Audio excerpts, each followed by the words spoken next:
చదవండి. కుంటివారును దేవాలయంలో ఆయన యొద్దకు రాగా ఆయన వారిని స్వస్థపరిచెను. కాగా ప్రధాన యాజకులను శాస్త్రులను ఆయన చేసిన వింతలను దావీదు కుమారునికి జయము అని దేవాలయంలో కేకలు వేయుచున్న చిన్న పిల్లలను చూసి కోపముతో మండిపడి, మీరు చెప్పుచున్నది వినుచున్నావా అని ఆయనను అడిగిరి. అందుకు యేసు, వినుచున్నాను.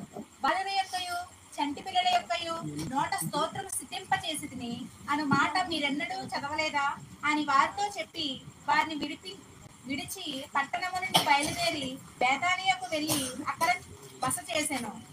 ఆమేన్. హల్లెలూయా, హల్లెలూయా, హల్లెలూయా. ఈ మాటలను మనము చదువుకుని ధ్యానం చేద్దాం. చదవబడినటువంటి ఈ భాగంలో అద్భుతమైనటువంటి మాటలు మనకు కనబడుతున్నాయి. ఏమనుంది? మార్కు సువార్త 11:12 నుంచి 14 వరకు. మరునాడు మత్తయి 20 ఓకే. మార్కులను కూడా సేమ్ యాజ్ ఇట్ ఈజ్ గా అలాగే ఉంటది. మార్కు సువార్త 11:12 నుంచి కూడా అలాగే ఉంటుంది యాజ్ ఇట్ ఈజ్ గా. ఇది మనం చదువుకున్నాం కనుక ఇందులో ఒక భావాన్ని మనం తెలుసుకోవచ్చు. ఏంటంటే మార్కు సువార్త మత్తయి సువార్త 21వ అధ్యాయంలో 14 నుంచి 17 వచనాలు మనం చదువుకున్నాం కదా. గుడ్డివారును కుంటివారును దేవాలయంలో ఆయన యొద్దకు రాగా ఆయన వారిని స్వస్థపరిచెను. కాగా ప్రధానులను శాస్త్రులను ఆయన చేసిన వింతలను దావీదు కుమారుడికి జయమని దేవాలయంలో కేకలు వేయుచున్న చిన్న పిల్లలను చూసి కోపముతో మండిపడి, వీరు చెప్పుచున్నది వినుచున్నావా అని ఆయన అడిగింది. అందుకు యేసు, వినుచున్నాను. బాలుల యొక్కయు చంటి పిల్లల యొక్కయు స్తోత్రము సిద్ధింపజేసితివి అన్నమాట చదవలేదా? జాగ్రత్తగా గమనించాల్సిన విషయం. యేసుక్రీస్తు ప్రభు వారు దేవాలయంలోనికి వెళ్ళాడు. ఎప్పుడు? ఆదివారం. ఆయన దేవాలయంలోనికి వెళ్ళినప్పుడు దేవాలయంలోనికి యేసు ప్రభు వచ్చాడని కుంటివారు గుడ్డివారు అక్కడికి వచ్చారట. కుంటివారు గుడ్డివారు దేవాలయంలో ఆయన యొద్దకు రాగా ఆయన వారిని స్వస్థపరిచెను. ఆయన వారిని స్వస్థపరిచెను. అలాంటి పెడదాం. కాగా ప్రధాన యాజకులను శాస్త్రులను ఆయన చేసిన వింతలను దావీదు కుమారునికి జయమని దేవాలయంలో కేకలు వేసిన చిన్నపిల్లలను చూచి కోపముతో మండిపడి. రెండవదిగా చూద్దాం. 2 మాటలు కనబడుతున్నాయి. ఒకటి, యేసు ప్రభు వారు దేవాలయంలోనికి గుడ్డోళ్ళు గుడ్డోళ్ళు అందరూ వస్తే వాళ్ళని ఏం చేశారు? స్వస్థపరిచారు.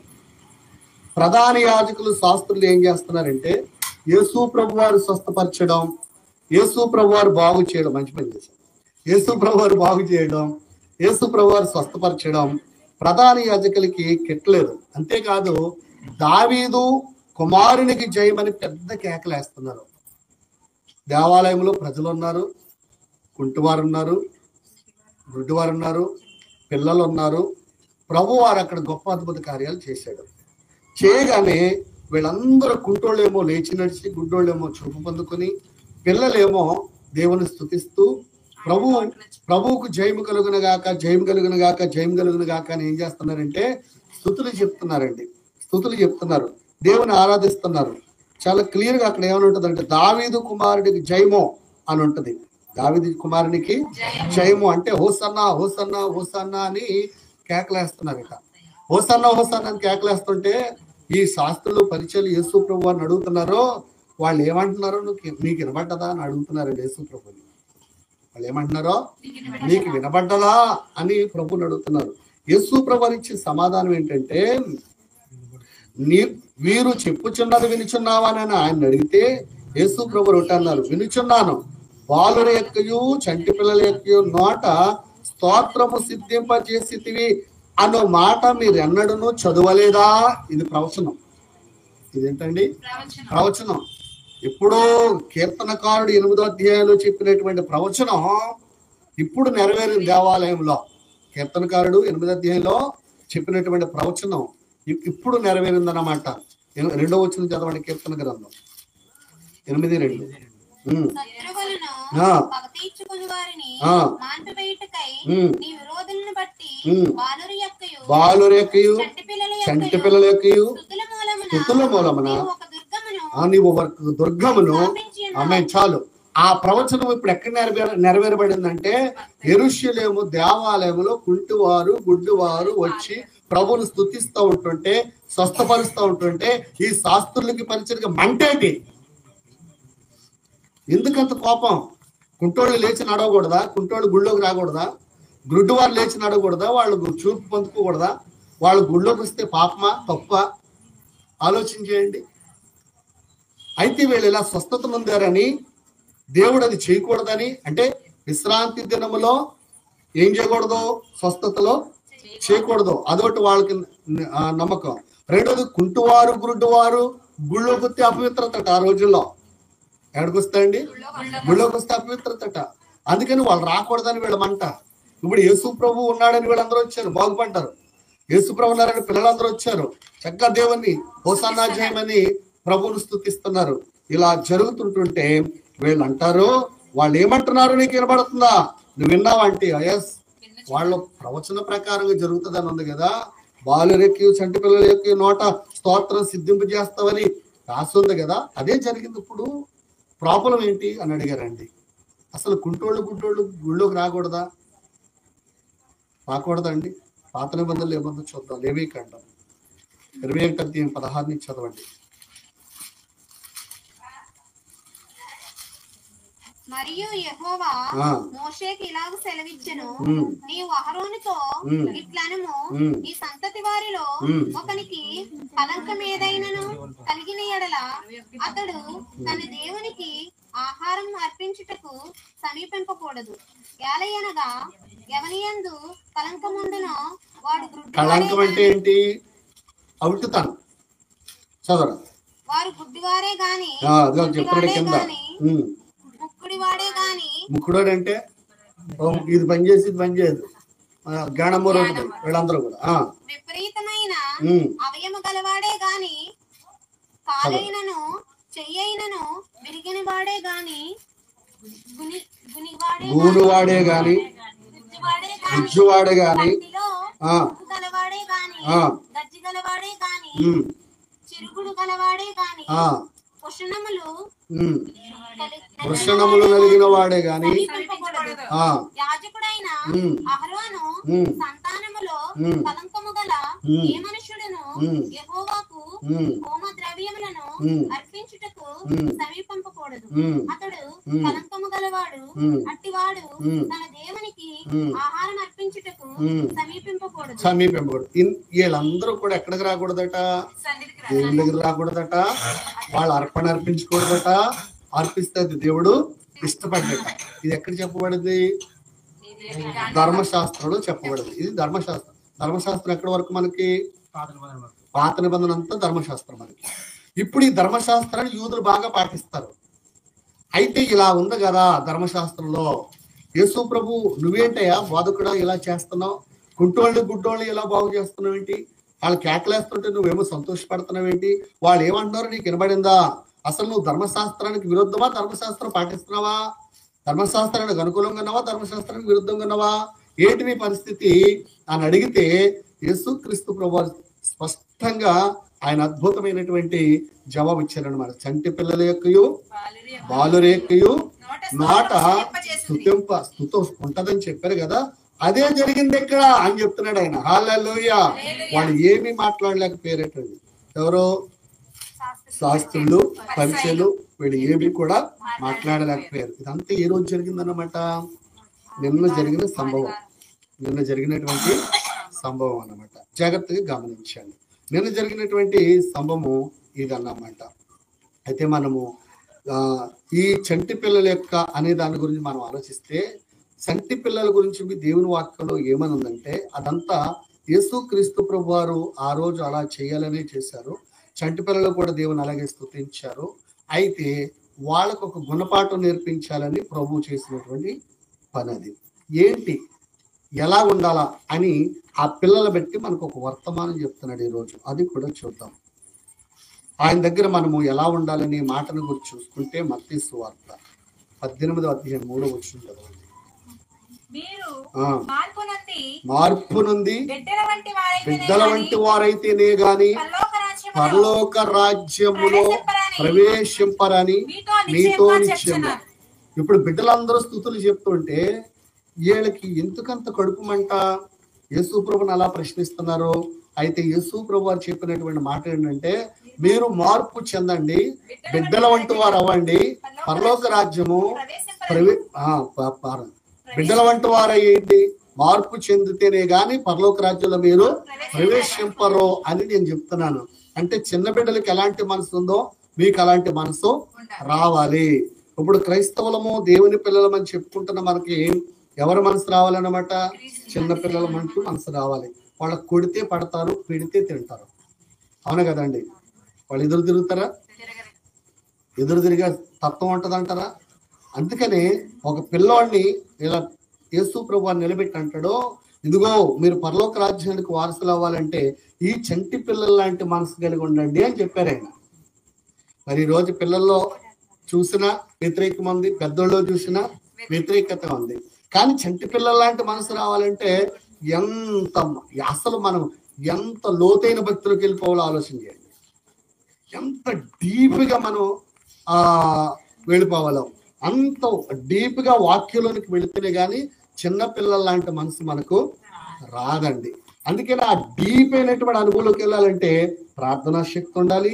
ఆ డీప్ అయిన అనుభవంలోకి వెళ్ళాలంటే వాక్యం బాగా తెలుసుకోవాలి. ఆ డీప్ అయిన అనుభవంలోకి వెళ్ళాలంటే మనం చాలా తగ్గించేసుకోవాలి. ఎలా తగ్గించుకోవాలంటే యేసు ప్రభు ఎలా తగ్గించుకున్నాడో మనం కూడా అలాగే తగ్గించేసుకోవాలన్నమాట. హల్లెలూయా. అందుకని ప్రియులారా, జాగ్రత్తగా గమనించాల్సిన విషయం ఏంటంటే, చిన్న పిల్లలు ఎందుకు దేవుని స్తుతిస్తున్నారంటే వారి నోట స్తుతి ఉంది. ఏముంది? స్తుతి ఉంది. అలాగ చిన్న పిల్లల్లాగా దేవుని స్తుతిస్తే, వారి లాంటి మనసు వస్తే మనం పరలోకానికి వెళతాము. కాబట్టి ఎంత పెద్దోడైనా వయసు ఉన్నా కానీ వాళ్ళకి చిన్న పిల్లల లాంటి మనస్తాపం వచ్చారు. ఎక్కడికి వచ్చేసరికి? దేవుని దగ్గరికి వచ్చేసరికి. దేవుని దగ్గర మనకి వెళ్ళకుందా మనసు? శాస్త్రులకు ఉందా? పరిచయాలకు ఉందా? వాళ్ళు ఎప్పుడు చూసినా తప్పులు ఎంచడమే తప్ప వాళ్ళకి వేరే పని లేదండి. మనకు కూడా అదే కదా, మన పని అంతే కదండి. చాలా మంది పని ఉండదు, కొంతమందికి ఇదే పని, పనిగట్టుకుని నేరములు ఎంచడమే వాళ్ళ పని. దేవునికి స్తోత్రం, హల్లెలూయా. పనిగట్టుకుని నేరాలు ఎంచుతుంటారంట. అందుకే యేసు ప్రభు వారు చెప్పిన మాట ఏంటంటే, మీరు చిన్న బిడ్డల్లాగా ఉండండి. చిన్న బిడ్డల్లా ఉంటేనే మీకు పరలోకం దొరుకుద్ది.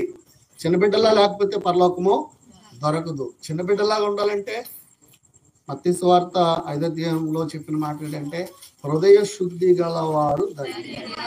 చిన్న బిడ్డలాంటి మనసు రావాలంటే హృదయ శుద్ధి కావాలి. హృదయం కావాలండి, శుద్ధి కావాలి. శుద్ధి అయితేనే చిన్నపిల్లల లాంటి మనసు వస్తుంది. హృదయం నిండా కుయుక్తి ఉందనుకో, కపటం ఉందనుకో, హృదయం నిండా లేనిపోయిన ఆలోచనలు ఉన్నాయనుకో, చిన్నపిల్లల లాంటి మనసు ఎక్కడ వస్తుంది? కక్షలు, క్రోధాలు ఉన్నాయనుకో, చిన్నపిల్లల లాంటి మనసు ఎక్కడ వస్తుంది? విభేదాలు ఉన్నాయనుకో, చిన్నపిల్లల లాంటి మనసు ఎక్కడ వస్తుంది? అందుకని కొన్ని సందర్భాలలో, కొన్ని కాదు, అన్ని సందర్భాల్లో కూడా మనం ఎలా ఉండాలంటే చిన్న పిల్లల మనసు కలిగిన వారమై ఉండాలి. అప్పుడే పరలోకం దొరుకుతుంది. ఇప్పుడు మీరు ఆలోచించండి, నేను పరలోకానికి వెళ్తానంటావా అని అనుకోండి. మిమ్మల్ని మీరు ప్రశ్న వేసుకోండి. వేసుకున్నారా?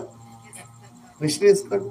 వెళ్తారో వెళ్ళరో మీ సిక్స్త్ సెన్స్ చెప్పేస్తుంది, మనసు చెప్పేద్ది. మన పరలోకానికి వెళ్తామో వెళ్ళమనేది మన మనసు చెప్పేద్ది అన్నమాట. ఈ మాటను బట్టి మనం ప్రశ్నించుకుంటే. హల్లెలూయా. అందుకని ప్రియులరా, ఇంకొక మాట చదువుదాం చూడండి. అందులోనే 4వ వచనం చదవండి. ఈ బిడ్డ వలె తన్ను తాను తగ్గించుకునేవాడు ఎవడో వాడే పరలోక రాజ్యంలో గొప్పవాడు. ఒకటి, పరలోకానికి వెళ్ళాలంటే చిన్న పిల్లలాంటి మనసు ఉండాలి. పరలోకంలో మనం కూడా గొప్పోళ్ళుగా ఉండాలనుకున్నాం అనుకోండి, చిన్న బిడ్డలాంటి మనసే. ఈ బిడ్డ వలె ఏమన్నాడు? ఈ బిడ్డ వలె తను తాను ఎవడైతే తగ్గించుకుంటాడో వాడే పరలోకంలో గొప్పవాడు అవుతాడట. ఒకటి, చిన్న పిల్లలాంటి మనసే కాదు కానీ తగ్గింపు కూడా ఉండాలంటండి. తగ్గింపు ఉంటే పరలోకంలో మనమే గొప్పవాళ్ళం అండి. తగ్గింపు లేకపోతే మనం గొప్పవాళ్ళం కాలేం. అందుకని తగ్గింపు కూడా ఉండాలని ప్రభు చెప్తున్నాడు. అందుకే చిన్న పిల్లవాడిని ఎందుకు చూపించాడు అంటే, ఆయనలో అంత తగ్గింపు ఉంటుంది, చిన్నపిల్లల్లో అంత తగ్గింపు ఉంటుంది. ప్రతి దానికి కూడా తగ్గింపు జీవితాన్ని కలిగి ఉంటాడు చిన్నపిల్లడు. అందుకని చిన్నపిల్లలాగా మనం కూడా తగ్గించుకోవాలి. మత్తయి సువార్త 7 అంటాడు, ఏమంటాడైనా తను తగ్గించుకున్నవాడు హెచ్చింపబడును. గొప్పోడు అవ్వాలంటే, హెచ్చింపబడాలి అని అంటే తగ్గింపు జీవితం అనేది చాలా ఇంపార్టెంట్ అండి. యేసు ప్రభు కూడా చాలా తగ్గించుకున్నాడు కదండి. ఆయన దైవ కుమారుడుగా, దేవునిగా ఉండాల్సినటువంటి వాడు ఈ భూమి మీదకి ఒక మనిషి కుమారుడుగా తగ్గించుకుని ఒక పూరి పాకలో పశువుల శాలలో జన్మించి ఒక గొప్ప వ్యక్తిగా బ్రతికాడు. ఆయన మాటలో కానీ, చూపులో కానీ, ప్రవర్తనలో కానీ, ఆలోచనలో కానీ, నడకలో కానీ ఎక్కడ కూడా ఏ విధమైన తప్పుదో లేకుండా, పాపం లేకుండా చక్కగా జీవించారు ఆయన. ఆయనకిలాగే మనం కూడా జీవించాలని అనుకుంటాం. యేసు ప్రభువే తగ్గించుకుంటే మనం ఏపటి వారు తగ్గించుకోకపోవడానికి. అందుకని ఒక అద్భుతమైన తగ్గింపు జీవితం మనకు ఉండాలండి. అలా తగ్గింపు జీవితం ఉన్నప్పుడే మనం కూడా బ్లెస్ చేయబడతామని ప్రభు పేరు తెలియజేస్తున్నాను. మీకు తగ్గింపు అంటే దావీదుని జ్ఞాపకం చేస్తాను. దావీదు సౌలుకి మంచి చేసి పెట్టాడు కదా.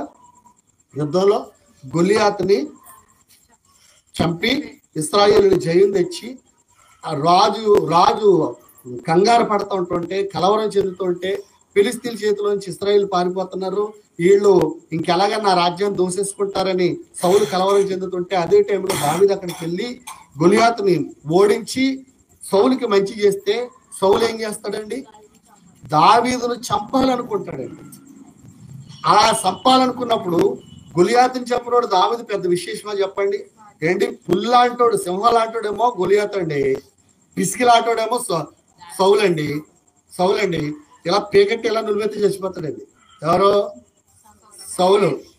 కానీ చంపాడా అండి? ఏం చేశాడు? ఈయన దేవుని చేత అభిషేకించబడినటువంటి వాడు అని తానే తగ్గించుకుని ఈటి ఇసిరినా, చంపడానికి మనుషులు పంపించినా పారిపోయాడు తప్ప ఎక్కడ కూడా తిరిగి దావీదు మీద తిరుగుబాటు చేయలేదండి. మీకు మాట చెప్పమంటారా? దేవుని పిల్లల మీద తిరుగుబాటు చేసుకున్నారు. ఎందుకంటే ఏ బిడ్డ మీద ఏ అభిషేకం ఉందో ఎవరికి తెలియదు. అందుకే భయపడ్డాడు. ఎవరో దావీదు గారు. మనందరి మీద ఒక అభిషేకం అంటారు. దేవుని పిల్లలు మనం ప్రార్థన చేస్తున్నాం, వాక్యం మన నోట్లో ఉంటుంది, మన కంట్లో ఉంటుంది, మన హృదయాల్లో ఉంటుంది, అభిషేకం ఉంటుంది. అందుకని దేవుని పిల్లలు దూషించుకున్నా, లేక అన్యులు దేవుని పిల్లలు దూషించినా ఏం జరుగుతుందో తెలుసా మీకు? మీకు అద్భుతమైన బ్రహ్మాండమైనటువంటి ఒక ఎగ్జాంపుల్ చెప్తాను. నేను రాకమానం జరిగిపోతాను అన్నమాట. అందుకని తగ్గించుకోవడం చాలా చాలా చాలా చాలా ఇంపార్టెంట్. తర్వాత 5వ వచనం చదవండి. మరియు ఇలాంటి ఒక బిడ్డను నా పేరిట చేర్చుకున్నవాడు నన్ను చేర్చుకొనును. జాగ్రత్తగా గమనించండి. ఒకటేమన్నాడు, చంటి బిడ్డలాంటి మనసుంటే పరలోకానికి వెళ్తారన్నారు. ఇప్పుడు పరలోకి వెళ్ళడమే పెద్ద గొప్ప ఏం కాదు, కానీ గొప్ప కాదని అనకూడదు, చాలా గొప్ప, వెళ్ళడం చాలా గొప్ప. ఇంకా వెళ్ళిన తర్వాత పరలోకంలో గొప్పవాడిగా ఉండాలంటే తగ్గించుకోవాలి. అక్కడ గొప్పగా ఉండాలంటే తగ్గించుకోవాలి. ఇప్పుడు తగ్గించుకోవడమే కాదు, కానీ ఇంకేం చేయాలన్నమాట? ఒక బిడ్డను నా పేరట చేర్చుకున్నవాడు. ఎవరైతే క్రీస్తు మనసు కలిగిన బిడ్డలు ఉంటారో వాళ్ళ కనుక మనం చేర్చుకుంటే ప్రభువుని చేర్చుకున్నట్టేనటండి. మరి చేర్చుకుంటున్నావా? చేర్చుకోవాలండి. దేవుని పేరట వచ్చిన బిడ్డలు మనం చేర్చుకుని ఆతిథ్యం ఇచ్చి వాళ్ళని గౌరవిస్తే, ఇలాంటి బిడ్డను ఒకళ్ళు చేర్చుకుంటే, అంటే ఇలాంటి బిడ్డ అంటే చిన్నపిల్లలనే కాదు, అక్కడ చిన్నపిల్లల లాంటి మనసు కలిగిన వారు, చిన్నపిల్లల లాంటి తగ్గింపు కలిగినటువంటి వారిని చేర్చుకుంటేనట ఏం జరుగుతుందండి? నన్ను చేర్చుకున్న వాడే అంటే యేసయ్య ఎప్పుడు మన ఇంట్లోనే ఉంటాడండి. యేసయ్య ఎప్పుడు మన ఇంట్లోనే ఉంటాడు. దేవుని మనసు కలిగినటువంటి వారిని, చంటి పిల్లల లాంటి మనసు కలిగినటువంటి వారిని మనం చేర్చుకుంటే, చేదరించకుండా, త్రోసివేయకుండా, దూషించకుండా వాళ్ళు కనుక మనం చేర్చుకుంటే ఎంత అద్భుతం అండి. నిజంగా చాలా అద్భుతం కదా. అందుకే అక్కడ చంటి పిల్లల యొక్కయు ఏమన్నాడు? వాళ్ళ యొక్కయు నోట నా స్తుతిని సిద్ధింపజేసి. అదే జరిగిందయ్యా ఇక్కడ. మీకు మంట ఏంటయ్యా వాళ్ళు నన్ను స్తుతిస్తుంటే అని అడుగుతున్నాడండి యేసు క్రీస్తు ప్రభు. వాళ్ళకి మంట ఏంటండి? వాళ్ళకి వచ్చి నష్టం ఏంటి చెప్పండి? కుట్టుడు బాగు చేస్తే నష్టం ఏంటి? కుట్టుడు బాగు చేస్తే నష్టం ఏంటి? పిల్లలు దేవుని మహిమపరుస్తుంటే నష్టం ఏంటి? దేవునికి స్తోత్రాలు చెప్తుంటే నష్టం ఏంటి? వీళ్ళ ఉద్దేశం ఏంటంటే ధర్మశాస్త్రాన్ని మీరేసేడినా బోధకుడు అని వాళ్ళ మంట. ధర్మశాస్త్రాన్ని మీరలేదు, ధర్మశాస్త్రం నెరవేర్చడానికి, దానిలో కొన్ని కొట్టివేయడానికి ప్రభు వారి లోకానికి వచ్చారన్నమాట. అందుకని ప్రియులరా, చిన్న బిడ్డ లాంటి వారిని చేర్చుకుంటే, మంచి మనసు గల వారిని చేర్చుకుంటే యేసు ప్రభుని మనం చేర్చుకున్నాం. అంటే యేసు ప్రభుకి మన ఇంట్లో స్థానం ఇచ్చినట్లు అనండి, స్థానం ఇచ్చినట్లు. మా పిల్లలు ఏమంటాడంటే, ఈ బిడ్డ లాంటి వారిని చేర్చుకుంటే నన్ను చేర్చుకున్నట్టు అన్నారు యేసయ్య. అందుకని అలాంటి మనసు గల వారిని ఏ రోజు కూడా మనం అలాగని మోసగాళ్ళు వస్తున్నారండి, మోసాన్ని కూడా గమనించగలగాలి. మోసం ఎలా తెలుస్తుంది మనకి?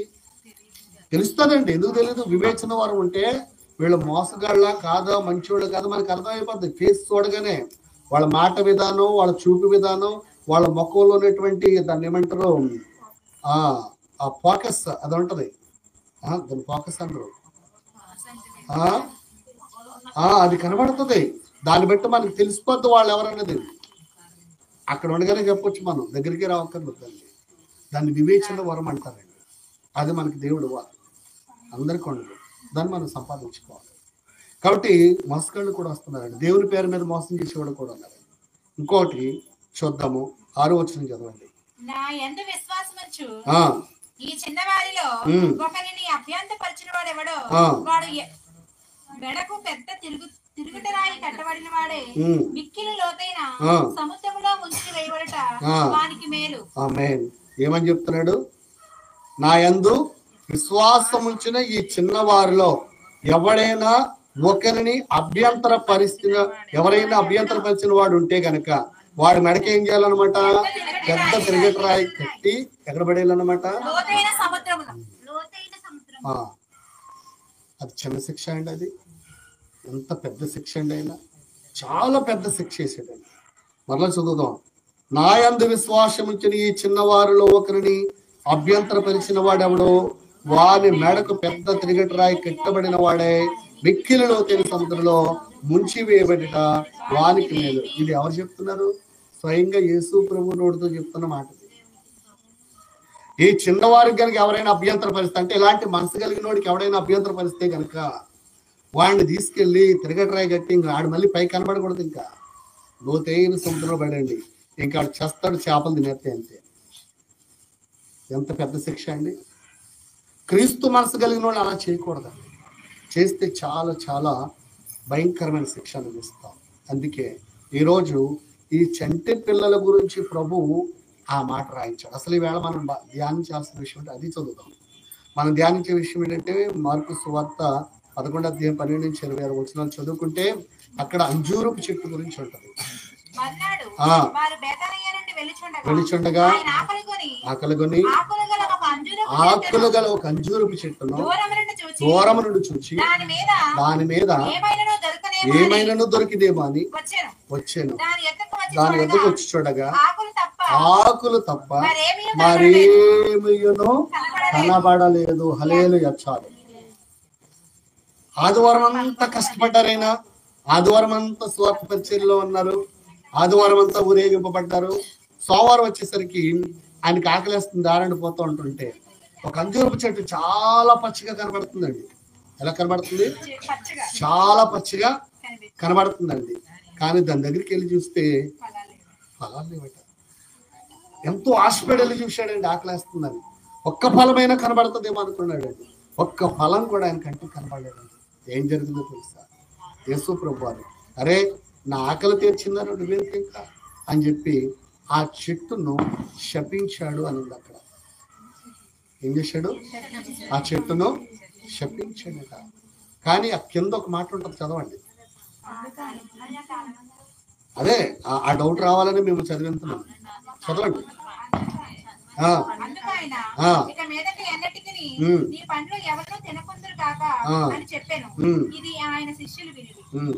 ఇంకో మాట ఉంది కదా అక్కడ, యాలయనగా అది అంజూరపు పండ్ల కాలము కాదు. అది అంజూరపు పండ్లు కాసే కాలం కానప్పుడు దాని పళ్ళు ఎలా దొరుకుతాయని వెళ్ళాడు యేసు ప్రభు.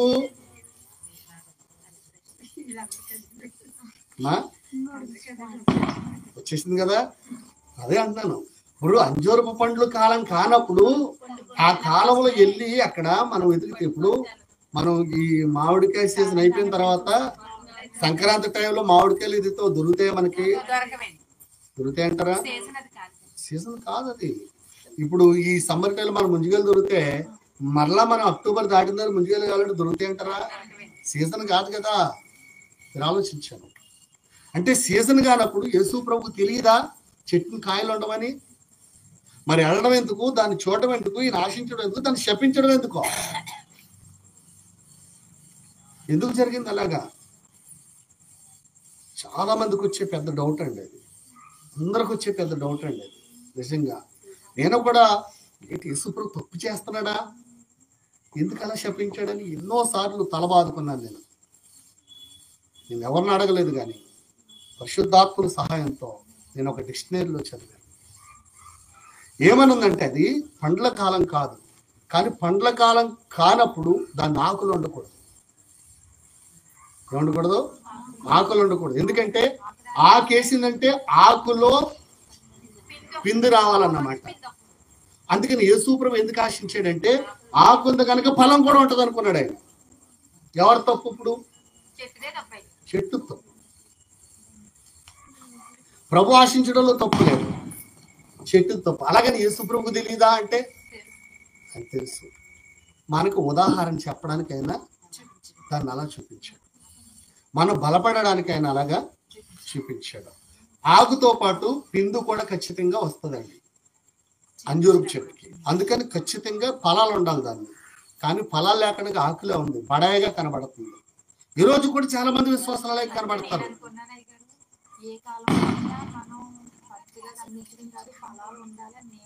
అది మనకి ఆత్మీయార్థం రాదు, ఆత్మీయార్థం కరెక్ట్, అది ఆత్మీయార్థం. కాకపోతే మనకి అక్కడికి వెళ్ళి చూస్తే, ఆ టైంలో చూస్తే మనకి అది ఖచ్చితంగా కనబడాలి. హల్లెలూయా. ఇప్పుడు బడ్డ చెట్టు ఉందండి, బడ్డ చెట్టు ఆకాకి ఏమవుతుంది? బడ్డకాయ వస్తుంది కదా. బడ్డ చెట్టు తెలుసా మీకు అందరికీ? అలాంటిది అనమాట అది. అలాంటిది. ఇప్పుడు కూడా చాలా మంది భక్తిపరులుగా లేకపోతే విశ్వాసంగా మనం ఆలోచించాల్సిన విషయం ఏంటంటే, చాలా మంది ఆలోచించాల్సిన విషయం ఏంటంటే, మనం పైకి బాగానే కనబడుతున్నాం, కానీ యేసు ప్రభువారు కోరుకునేది ఏంటి? గలతీ పత్రిక 5:22 ఆత్మ ఫలము ఫలించాలని కోరుకుంటున్నాడు ఆయన. మరి ఆ ఫలాలు లేకపోతే మనం ఎంత బడాయిగా కనబడినా రేపు పొద్దున ఆయన మరి శపించడా? శపిస్తాడు కదా. అదే కనుక్కోవాలి. ఇప్పుడు భక్తితో పాటు ఫలము కూడా ఉండాలండి, ప్రార్థనతో పాటు ఫలం ఉండాలి. మనము ప్రార్థన చేస్తే, భక్తిగా ఉంటే ఫలాలు ఖచ్చితంగా కనబడతాయి. ఆత్మ ఫలాలన్నీ, ఆ 9 రకాల ఫలాలు మన దగ్గర ఉండాలి. ప్రేమ, సంతోషం, సమాధానం, శాంతం, దయాళత్వం, మంచితనం, విశ్వాసం, సాత్వికం. మరి ఏమన్నా ఉన్నాయంటే ఈ 9 దాంట్లో మనలోను. ఇప్పుడు మనం ఒక అంజూరు చెట్టు లాంటి మేము చూడండి, అవన్నీ ఉంటే ఫలాలు ఉన్నట్టే. అందులో ఏది లేకపోయినా మనం ఆత్మ ఫలాలు ఫలించినట్టే లెక్క. మనం సొంత మాటలు చెప్పుకుంటా లేదు, ఇక్కడ మనం సొంత మాటలు చెప్పుకుంటున్నామా? లేదు. మనము వాక్యాన్ని నేర్చుకుంటున్నాం, వాక్యాలు ఉన్నదానినే పఠిస్తున్నాం. అందుకని చాలా జాగ్రత్తగా మనము దేవుని యొక్క వాక్యంలో చూసుకోవాలి. ఈరోజు యేసు ప్రభు వారు అలా దారి గుండా వెళుతుంటే కలిసిపోయి ఆకలేసి ఎవరన్నా నాకు ఆకలి తీరిస్తే బాగుందనుకుని ఆ చెట్టు తీరుస్తుందని వెళ్తే ఆ చెట్టు తుస్సు అనిపించింది. అప్పుడు యేసు ప్రభు ఏం చేశాడంటే, అరే నువ్వు దారండి పోయి వాళ్ళందరికీ ఆశ చూపుతున్నావు, వాళ్ళేమో ఆశపడి నీ దగ్గరికి వస్తారో, ఇప్పుడు నువ్వేమో ఫలమేవో, కాబట్టి ఎందుకు వచ్చింది, నీ వల్ల ఉపయోగం లేదు, ఈ నేల ఎలా వ్యర్థమైపోవాలి, నీ వల్ల ఈ నేల వ్యర్థమైపోతుంది, కాబట్టి నువ్వు ఎండిపోదువు గాక అన్నాడు. ఎండిపోయిందని చెప్పి భక్తి లేని వాళ్ళు అలాగే ఎండిపోతారు. భక్తి ఉన్న వాళ్ళు ఐశ్వర్యం ఉన్నా ఐశ్వర్యం లేకపోయినా ఎప్పుడు కూడా పచ్చగానే ఉంటారండి. అందుకని భక్తి చాలా ఇంపార్టెంట్, ప్రార్థన చాలా ఇంపార్టెంట్, ఆత్మ చాలా ఇంపార్టెంట్, వాక్యం చాలా ఇంపార్టెంట్. ఆ వాక్యము ద్వారానే మన మంచి ఫలములను మనం ఫలించగలగాలి. హల్లెలూయా, హల్లెలూయా, హల్లెలూయా. మీకు అర్థమైంది కదా. ఈరోజు అంజూరపు చెట్టు దేవుడు శపించడం అన్నమాట. అంటే మనం ఇప్పుడు అది నేర్చుకుంటున్నాం కదని ఒక కొత్త భాగాన్ని తీసుకొచ్చి పెట్టనేది చంటి పిల్లల భాగాన్ని తీసుకొచ్చి పెట్టాలి. అలా ఉంటే మనకి బాగుంటుంది అన్నమాట. దాని దేవుడి కొన్ని మాటలు మన వెనుకలో దీవించును గాక. ఆమేన్.